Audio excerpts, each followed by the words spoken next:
जी, आपने मीडिया को क्यों याद मैं यूपी का रहने वाला हूँ, उमरी जानिबगढ़, डिस्ट्रिक्ट अमरोहा। मैं हरिद्वार में 6 साल से नौकरी कर रहा हूँ। उसके बाद मेरा कॉन्टैक्ट मेरे पिताजी और उनके पिताजी, लड़की के पक्ष से कॉन्टैक्ट था, 50 साल पुराना यारी थी उनकी। हमारा कॉन्टैक्ट हुआ, उसके बाद हमारी लव मैरिज हुई। दोनों के पक्षों को बैठा के समझौता हुआ कि इनकी शादी कर दो। शादी होने के बाद 4/2/2024 को शादी हुई। 1 महीने के उस उपरांत ही घर में छोटी-छोटी लड़ाई हुई। मैंने ससुर साहब को अपने कॉल किया। उसके बाद ससुर साहब ने समझाने के बजाय अपनी लड़की को मुझ पे झूठे आरोप लगाए। तुझे दहेज में फंसा दूंगा, तुझे जेल करा दूंगा, जो मेरे पास रिकॉर्डिंग है, जेल भिजवा दूंगा, नौकरी से छुटवा दूंगा। हरिद्वार में आप जो नौकरी कर रहे हैं, हरिद्वार में रह रहे हैं या कहाँ नौकरी कर रहे हैं और कितना वेतन आपको मिल मैं 6 साल से नौकरी कर रहा हूँ, जियो में नौकरी करता हूँ। 20,000 रुपये मेरी तनख्वाह है, 20,000 रुपये मिलते हैं। उसकी वाइफ की ये डिमांड थी, मेरा बाप 3 लाख रुपए कमाता है, तू क्या कमाता है, 20,000 रुपये कमाता है। रहा है? रहते कहाँ हैं? शादी से पहले बात हुई थी आपकी? हाँ, मेरी शादी से पहले सब कुछ पता था। आप शादी से पहले जॉब कर रहे? शादी से पहले जॉब कर रहा हूँ, 6 साल से नौकरी कर रहा हूँ सिडकुल के अंदर ही में। तो अब खर्चे को लेकर क्या मामला, क्या किस तरह का मामला बना, पति पत्नी के बीच जो विवाद चल रहा है? विवाद यही है कि खर्चे, मेरा बाप 3 लाख रुपए कमाता तो बीस बीस हजार रुपये कमाता। उसके चक्कर में घर में कलेश होते रहे। उसके बाद ये तांत्रिकों पे भी लेके जाती रही मुझे। नियातपुर गांव पड़ता है उमरी चौराहे के पास। तांत्रिक जाने के बाद उल्टे सीधे काम करती रही। मुझे भी लेके गई है कई बार। लेके जाने के बाद मैंने काफ़ी समझाने की कोशिश की ससुर साहब से, अपनी सासू माँ से भी बात की। उसके बाद नहीं कोई समझौता हुआ। धमकाते रहे, झूठे दहेज में फंसा दूंगा, जेल करा दूंगा और नौकरी छुटवा दूंगा, इस तरह की धमकियाँ दी। मेरे परिवार को भी धमकी दी गई। उसके बाद जब नहीं नहीं मान के दिया इन लोगों ने, उसके बाद 1 मार्च को इन्होंने भूत प्रेत का नाटक करके मेरे पे वार कराया धारदार हथियार से। मांग क्या थी इनकी? मांग पैसे की मांग थी। अच्छा। मैं इतना खर्चा कर नहीं पाया। अच्छा, रह रहे कहाँ हैं? यहाँ से मतलब रेंट पर रह रहे हैं या मकान है मैं अपना? रेंट पे रहता हूँ नवोदय नगर में। जो पत्नी पक्ष है वो कहाँ के लोग हैं?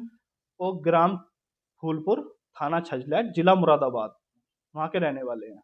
तो अब क्या प्रशासन से क्या मांग किया आपने? कहाँ केस डाला? मैंने पहली तहरीर 21/9/2025 को दी है चौकी में। उसके बाद मैंने 24 तारीख को एसएसपी कार्यालय में कंप्लेंट की है।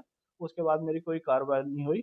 इन लोगों ने पहले मुझे परेशान किया, फ़ोन किया। मेरे घर वाले वहाँ पे गए थाने छजलैट में कि झूठे मुकदमे में फंसा दूंगा, 30 लाख रुपए की डिमांड की। लेकिन इन्होंने अब मेरे जीजा जी को बलात्कार के आरोप में एफआईआर करा दी, जिसमें ना कोई टाइम है ना कोई डेट है किस दिन बलात्कार हुआ। मेरे पिताजी के नाम झूठे मुकदमे में एफआईआर करा दी। पुलिस परेशान कर रही है। मैं पुलिस प्रशासन से यही इसकी कार्रवाई करी करी जाए। वो बलात्कार की घटना जब ना ही कोई टाइम है ना ही कोई डेट है, पुलिस ने झूठी एफआईआर दर्ज कर ली है उनकी। तो आपने वहाँ की बजाय यहाँ केस दायर किया है, ये इसका क्या मतलब है? घटना यहीं की है, यहीं का रहने वाला हूँ, मैं यहीं पे रहता हूँ, 6 साल से नौकरी करता हूँ। घटना घटना स्थल हरिद्वार की है। यही, घटना स्थल हरिद्वार है। तो अब क्या चाहते हैं आप शासन मैं से? यही चाहता हूँ कि ये फर्जी मुकदमे सारे हटा के जो मुझे न्याय पक्ष है वो न्याय दिलवाया जाए। अगर मेरी गलती है मुझे जेल में डाल दिया जाए, मुझे कोई दिक्कत नहीं है। अगर 307 का मुकदमा लगता है, 307 में अंदर करवा दो, बस मेरे परिवार वालों को छोड़ दो। बस मेरे परिवार का कोई कसूर नहीं है। मैंने गलती की है, मैंने लव मैरिज की है, बस ये गलती है मेरी। क्या? लड़की पक्ष से सिख समाज से या दूसरे कोई समाज से? सिख समाज से नहीं है, हिंदू समाज से है। अच्छा, क्या आपको फोन फोन द्वारा या वैसे किसी बात की कोई मतलब धमकी कुछ ऐसा है? हाँ, धमकी। सतीश नाम है, उनके मामा जी हैं, पत्नी के मामा जी हैं सतीश, छाई गांव है और जिला मुरादाबाद है उनका। थाना उमरी चौराहा पड़ता है। उन्होंने धमकी दी जान से मारने की। जान से मार दूंगा तुझे, तू इतना बड़ा सामान थोड़ी है, तुझे जान से मार दूंगा, तुझे छोड़ेंगे नहीं, पैसे लेंगे तुझसे। इस तरीके से मुझे धमकी दी, जो मेरे पास रिकॉर्डिंग है उनकी, जो मैं कोर्ट में ही पेश करूंगा एविडेंस। कितने लाख की डिमांड की? कुछ 30 लाख रुपए की डिमांड की है। और कुछ घर से जब वो गए यहाँ से, क्या कुछ कुछ ले गए सामान? मैं हॉस्पिटल में एडमिट हो गया। मेरी हुंडई वेन्यू UP 23 AN 4647 गाड़ी नंबर है, प्लस 10 लाख का जेवर, प्लस 1 लाख रुपए घर में कैश रखा हुआ था, वो उठा के ले गए।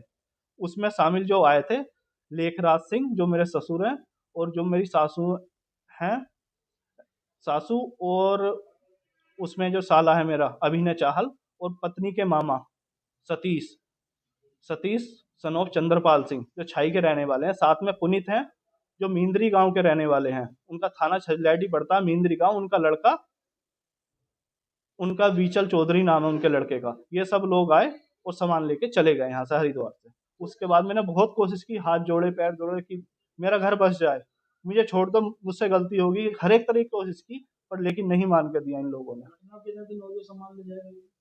एक मार्च की घटना है, इसी 1 मार्च को। 1 मार्च उन्होंने कहाँ जा करके कार्रवाई कराई? छजलैट थाना, जिला मुरादाबाद, वहां पे कार्रवाई कराई है। जबकि घटना यहाँ हुई है, घटना यहाँ पे हुई है, हरिद्वार में।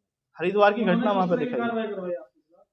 मेरे पे जो कार्रवाई कराई है, कुछ है कागज कोई? हाँ मेरे जरा दिखाओ जी, कोई कागज है? हाँ मेरे पास कागज है। छजलैट पुलिस ने जो मेरे खिलाफ पर्चा दर्ज किया है, ये उसमें धाराएं हैं। तहरीर क्या है वो दिखाओ। उसमें तहरीर में जो दिया गया है, मैं दिखा देता हूँ आपको सर। ये उसमें क्या है तहरीर में, क्या बताएंगे? तहरीर में ये दिया गया है, मैं मारपीट की है, उसके बाद मेरे जीजा जी पे बलात्कार का आरोप लगाया है। ना ही कोई बलात्कार में ना कोई डेट है, ना कोई टाइम है। पुलिस ने झूठी, आपके जीजा जी थे ना? नहीं कोई जीजा जी नहीं थे। तो आपके जीजा पर बलात्कार का, हाँ बलात्कार का कोई समय कोई डेट कुछ नहीं है, तहरीर के अंदर कोई डेट नहीं, कोई समय नहीं। ये झूठी एफआईआर दर्ज करी है पुलिस ने। कहाँ की पुलिस थी? यूपी की थी, उत्तराखंड की? यूपी की पुलिस थी, थाना छजलैट, जिला मुरादाबाद। अब आप क्या चाह रहे हैं उत्तराखंड पुलिस से कि आप उत्तराखंड में रह रहे फिलहाल?